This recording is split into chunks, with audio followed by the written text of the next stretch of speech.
হুজরা শরীফ এবং মসজিদে নববীর পরে যদি রাসূল পাক কোথাও সবচেয়ে বেশি নিজের আরাম, সুকুন, প্রশান্তি, মোহাব্বতের জন্য বসতেন, এটাই সেই জায়গা বীর আরিস। এই জায়গার এই কূপের নাম, এটি একটি কূপ। প্রথমে ছিল, এখন দেখা যেত প্রথমে, এখন দেখার কোনো ব্যবস্থা নেই, তবে একটা চিহ্ন আছে। জানি না এই চিহ্নটাও কতদিন থাকে। রাসূল করিম রহিম সাল্লাল্লাহু আলাইহি ওয়াসাল্লামের নানার বাড়ি হযরত ওয়াহাব রাদিয়াল্লাহু তাআলা, ওনার সন্তানরা এখানে থাকতেন। হুজুর শৈশবে এখানে এসেছেন। হুজুরের নবুয়তের হাত মোবারকে নির্মিত প্রথম মসজিদ। প্রথম যারা ইসলাম ধর্ম গ্রহণ করেছেন এবং দ্বীনে কুফর থেকে ফিরে এসেছেন, তার মধ্যে অন্যতম হযরত হেলাল বিন উমাইয়া রাদিয়াল্লাহু তাআলা। এটা ওনার বাগান।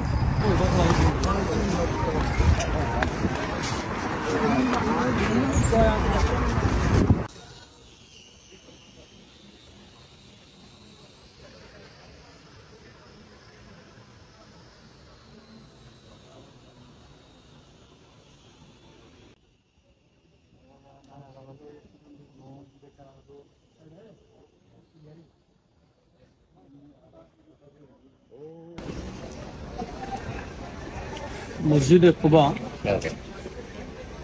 রাসূল করিম রহিম সাল্লাল্লাহু আলাইহি ওয়াসাল্লামের নানার বাড়ি হযরত ওয়াহাব রাদিয়াল্লাহু তাআলা, ওনার সন্তানরা এখানে থাকতেন। হুজুর শৈশবে এখানে এসেছেন। হুজুরের নবুয়তের হাত মোবারকে নির্মিত প্রথম মসজিদ। এই মসজিদে কুবা শরীফের কেউ যদি আসে, এখান থেকে নামাজ না পড়ে যাওয়াটা হচ্ছে মাকরুহ।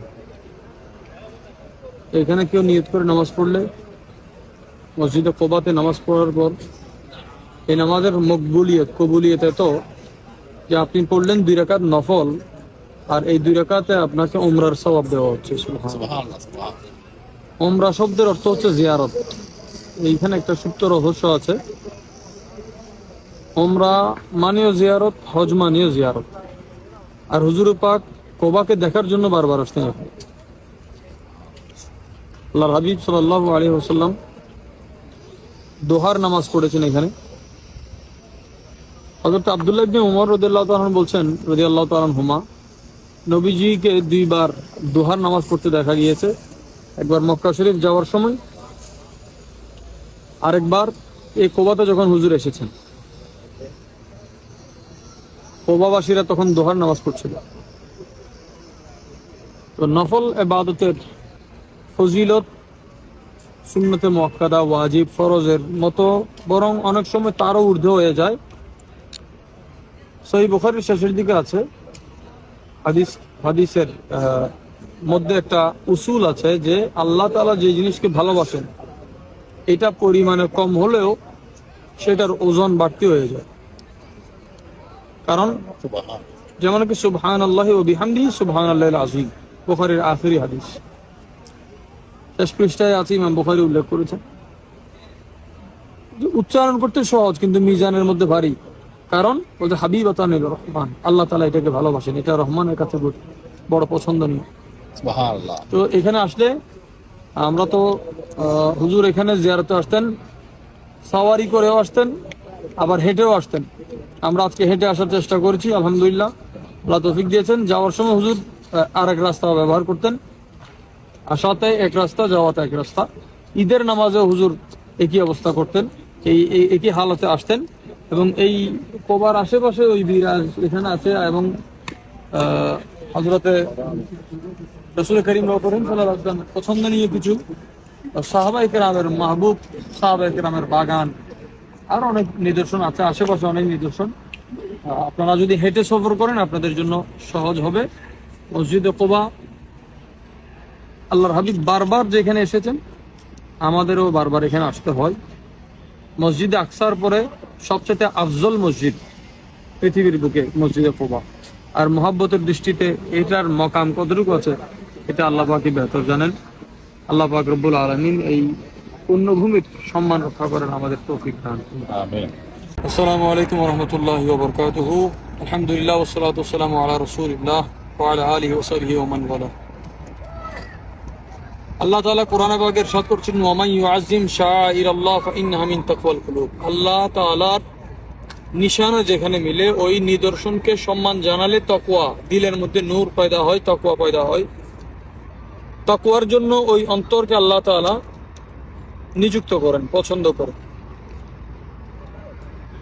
যে এই মসজিদটা দেখতে পাচ্ছেন, এটার নাম মসজিদে কুবা। নবীজির হাতে নির্মিত, হাত মোবারকে নির্মিত সর্বপ্রথম মসজিদ।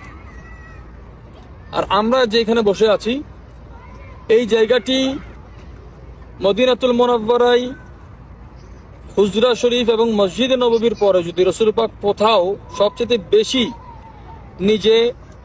নিজের আরাম, সুকুন, প্রশান্তি, মোহাব্বতের জন্য বসতেন, এটাই সেই জায়গা বীর আরিস। এই জায়গার এই কূপের নাম, এটি একটি কূপ। প্রথমে ছিল, এখন দেখা যেত প্রথমে, এখন দেখার কোনো ব্যবস্থা নেই, তবে একটা চিহ্ন আছে। জানি না এই চিহ্নটাও কতদিন থাকে। আল্লাহ হুজুরের নিশানাকেও আবাদ রাখুক আমাদের জন্য, আমাদের ইমানের পুরনূর পুরজোশের জন্য, তাজগির জন্য। এই বীর আরিসকে বীর খাতেমা বলা হয়। এখানে হযরত ওসমান রাদিয়াল্লাহু তাআলা ওনার খেলাফতকালে নবীজির আংটি মোবারক ওনার হাত মোবারক থেকে এখানে পড়ে গিয়েছিল। এখনো পর্যন্ত ওই আংটি মোবারকটা এখানে আছে। ওইটা অনেক তালাশ করার পরেও কিন্তু খুঁজে পাওয়া যায়নি।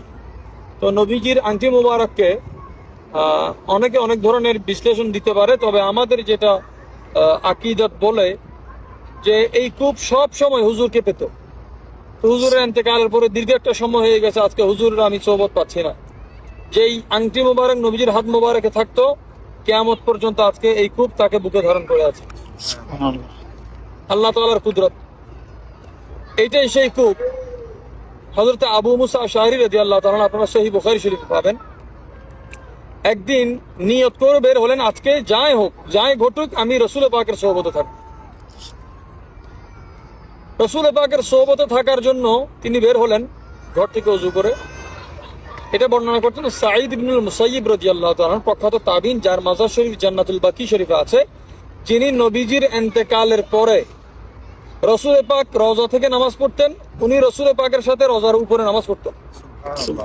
হযরত সাঈদ ইবনুল মুসাইয়িব রাদিয়াল্লাহু তাআলা বর্ণনা করছেন, আমাকে আখবারানি আবু মুসা আশআরী, আমাকে আবু মুসা আশআরী রাদিয়াল্লাহু খবর দিয়েছেন এটা, যে আমি হুজুরের সাথে বের হলাম খেদমতে। সারাদিন চলতে হুজুর এখানে আসলেন। তখন এই কূপের ঘেরাও ছিল একটা, এবং একটা দরজা ছিল। ওই দরজা ছিল সবুজ, কেউ বলছে সবুজ কাঠ, কেউ বলছে সবুজ পর্দা, কেউ বলছে সবুজ কাগজ, একটা সবুজ রঙের একটা দরজা। তিনি এসে দাঁড়ালেন, কোনো কথা না বলেই হুজুর এই কূপ মোবারকে বসলেন, এমন ভাবে যে কদম মোবারক কূপের মাঝখানে ভিতরে দিয়ে দিলেন। সুবহানাল্লাহ। এই কূপ কত খুশনসিব যে হুজুরের কদম মোবারক। আল্লাহু আকবার।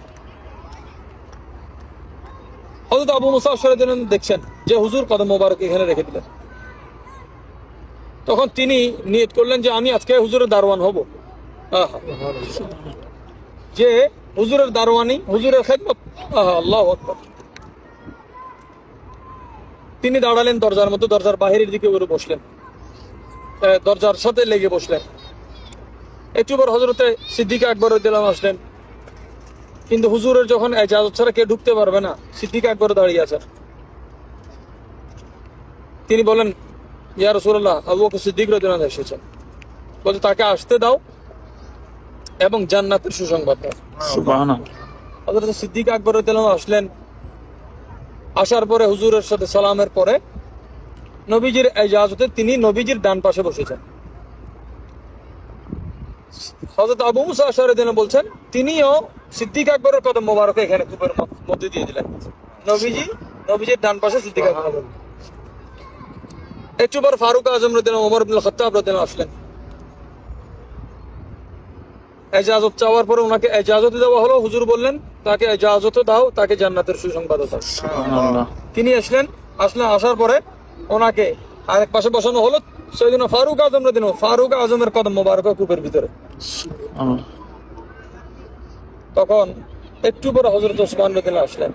অনুমতি চাওয়ার পরে নবীজি বললেন তাকে অনুমতি দাও আসার, এবং তাকে মুসিবতের সাথে জান্নাতের সুসংবাদ দেন।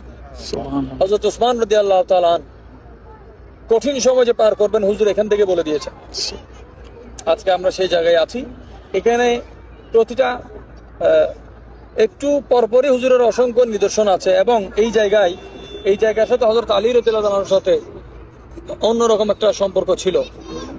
আকীদাত মজবুতির জন্য, মহাব্বতের জন্য এটা আহলে সুন্নাহ ওয়াল জামাতের আকাবির উলামায়ে কেরামের উপর হাজারো সালাম।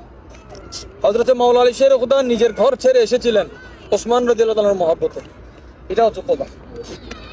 আল্লাহ তাআলা এই জায়গার বরকত হাসিলেন আমাদের তৌফিক দান করুক। আরো অসংখ্য কথা আছে, এটাকে বীরে খাতেমা বলা হয়, বীরে আরিশও বলা হয়। আল্লাহ হুজুরের সোহবত ও নূর আমাদেরকে দান করুক। যে বাগানটি আপনারা দেখতে পাচ্ছেন খেজুর বাগান, রাসূল পাক সাল্লাল্লাহু আলাইহি ওয়াসাল্লামের আনসারী সাহাবাদের মধ্যে সর্বপ্রথম যারা ইসলাম ধর্ম গ্রহণ করেছেন এবং দ্বীনে কুফর থেকে ফিরে এসেছেন, তার মধ্যে অন্যতম হযরত হেলাল বিন উমাইয়া রাদিয়াল্লাহু তাআলা। এটা ওনার বাগান, এবং ওই পাশে ঠিক অপোজিট আরেকটা বাগান আছে যেখানে হুজুর প্রথমে এসে তশরিফ এনেছিলেন। ওনাদের কেন্দ্র করে সূরা তওবার 106 নম্বর 119 নম্বর আয়াত নাজিল হয়েছে।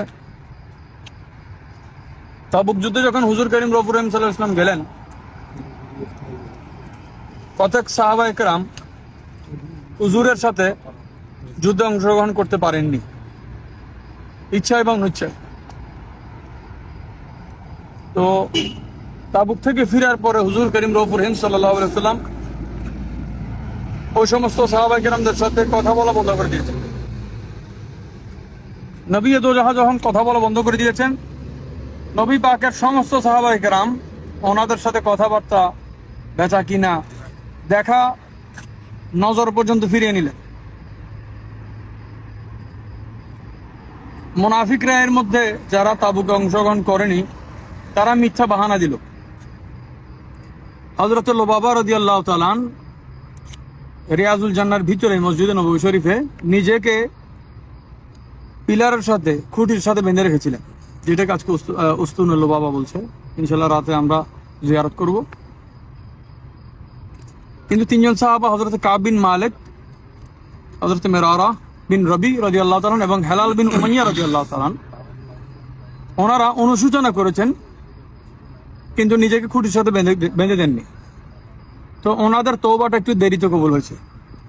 যিনি হুজুরের মসজিদে ছিলেন ওনার তওবাটা আগে কবুল হয়েছে। এখন ওনাদের ভিতরে এত অনুশোচনা আসলো, পুরা আরব, পুরা মদিনা ওনাদের জন্য খোলা, কিন্তু হুজুর যখন কথা বলা বন্ধ করে দিয়েছেন, ওনাদের জিন্দগিটা সংকীর্ণ হয়ে গেল, যে এখন নিঃশ্বাস নেওয়াটা ওনাদের জন্য কষ্টকর হয়ে যাচ্ছে। কিন্তু ওনাদের দিলের হাল তাকওয়া এমন ছিল, হুজুরের প্রতি মহব্বত এমন ছিল যে লজ্জায় হুজুরের সামনেও যেতে পারছে না, এখানে ওনারা অবস্থান করতেন। তো ওনাদের দিলের সিদ্ধত, মহব্বত এবং আকীদাতের কারণে আল্লাহ তাআলা ওনাদের তওবাও কবুল করেছেন, তবে দেরিতে কবুল করেছেন। এবং দেরির কথাও কোরআনে পাকের 9 নম্বর সূরা 106 নম্বর আয়াতে আল্লাহ তাআলা উল্লেখ করেছেন। ওনাদের আখের, যাদের তওবা কবুল করা হয়েছে তাদেরকে আখের হিসেবে কোরআনে পাকে উল্লেখ করেছেন। তো ওনার বাগান রাতের বেলা এখন আমরা ঢুকতে পারছি না, হয়তো দিনের বেলা আসলে আমরা দেখাতে পারতাম। আপনারা আসলে মসজিদে কোবা থেকেই একদম পাশেই, বীরে আরিসের ঠিক উল্টো দিকে।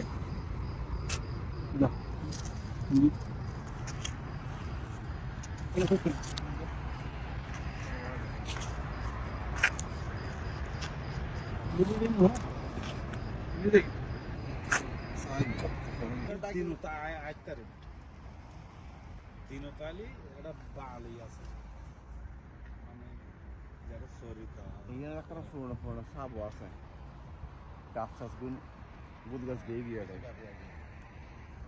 আর বিদ্যুৎ যেন হইতে লাগবে না না